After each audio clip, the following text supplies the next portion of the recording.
On sent la trace de l'homme qui a dormi par là dans les bois.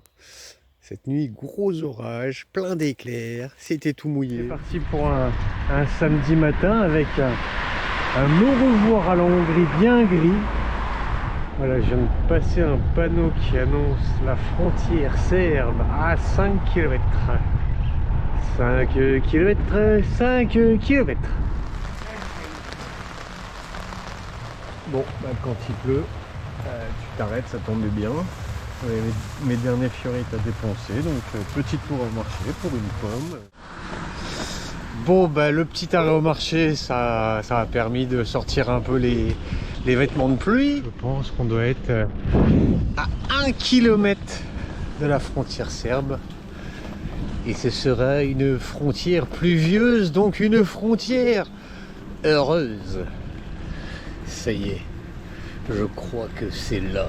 Mais alors là, pour le coup, j'ai l'impression qu'elle est complètement matérialisée, la frontière, avec le portique, le petit passage au guichet, tout ça. Donc je vais ranger la caméra, on va pas faire genre tout ça, on s'entraîne à pas filmer les zones sensibles. Ça a été long, mais bienvenue en Serbie. Très vaste étendue agricole, très calme.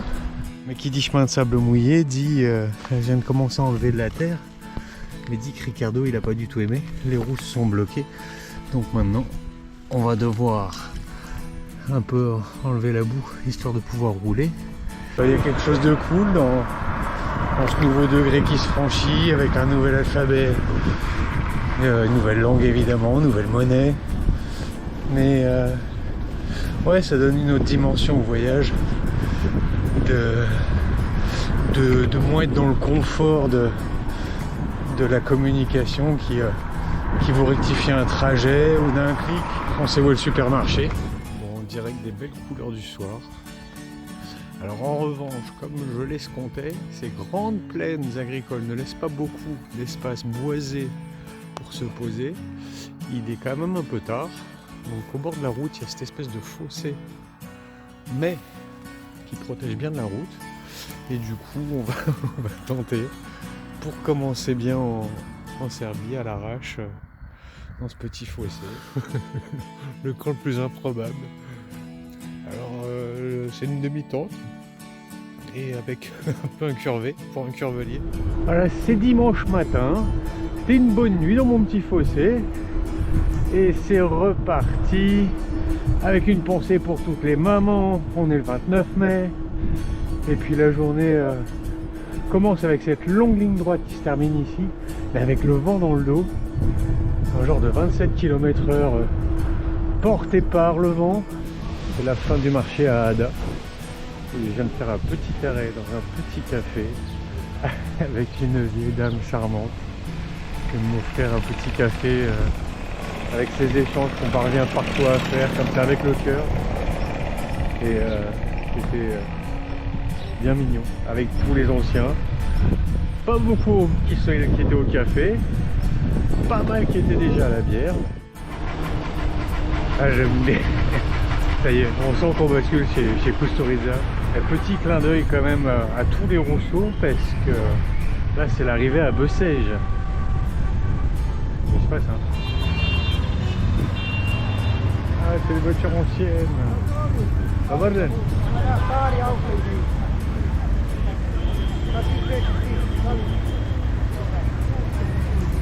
Go? C'est bon ça.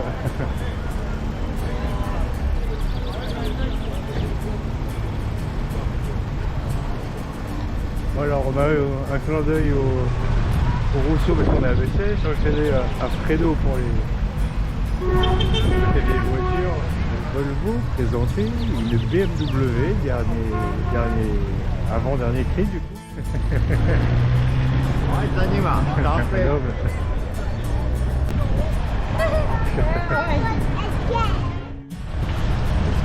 Et qui se là.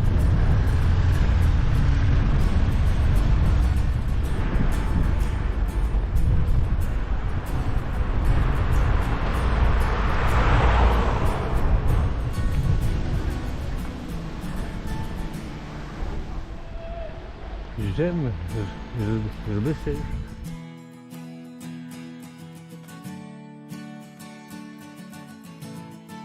Je suis reparti de Bessèges. On était à 120 km, je dirais, de Belgrade. Voilà, Zrenjanin qui est affiché.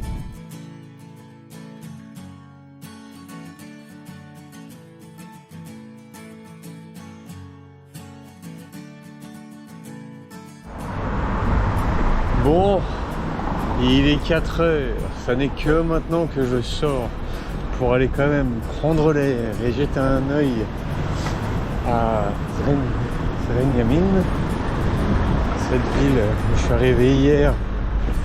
Mais alors l'histoire, c'est que là, depuis 5 jours, je bataille avec le mode vidéo, rien ne fonctionne, j'arrive plus à extirper une petite vidéo de tout ça. Mais bon, comme tout, là ça fait du bien de sortir et du coup d'aller voir un petit peu à quoi ressemble la ville. Quand même bien joli tout ça. Les villages deviennent très agréables dans la décrépitude, les petites échoppes qui poussent un peu partout, les gens qui sont dehors, qui s'asseyent, qui discutent entre eux. C'est un peu tout ça. Donc là c'est maintenant cap quand même sur autre chose que le petit village, puisque le cap est mis sur Belgrade. Alors certes il y a l'autoroute, au loin ça redevient très urbain et c'est vrai que ça faisait longtemps, mais ce sont les retrouvailles avec le Danube et ça fout presque le vertige.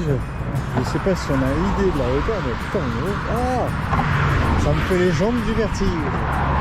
Bon là c'est le petit moment où je respire un peu parce que le GPS il m'a fait un peu arriver par l'autoroute. Ça fait 7 km que je roule sur une 3 voies.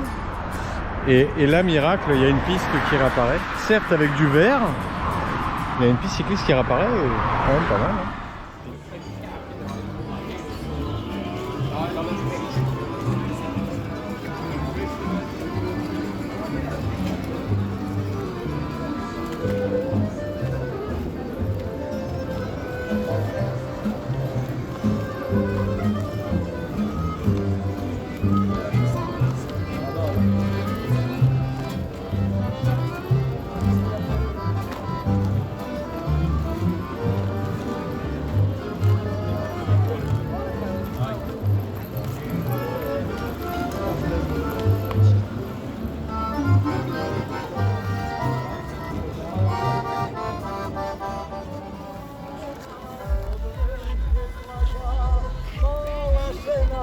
Srce pogađa, mala žena lepa kao slika,